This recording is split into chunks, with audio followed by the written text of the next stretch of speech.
Imom Muslim rahimahulloh Abu Hurayra radhiyallohu anhu dan rivoyat qilib aytadilarki, Nabiy sallallohu alayhi va sallam aytdilar: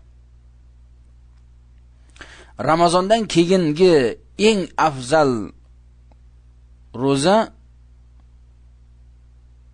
Muharram oyining rozasi dedilar. Va farz namozidan keyingi bo'lgan eng afzal namoz u kechasi turib o'qiladigan nafil namozdir dedilar.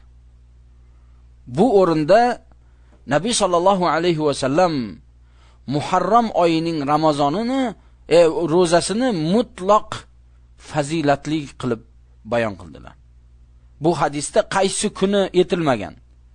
Shuning uchun mutlaqo Muharram oyini boshi, oxiri, o'rtasi qancha bo'ladigan bo'lsa tutilishlik inshaalloh maqsadga muvofiq bo'ladi.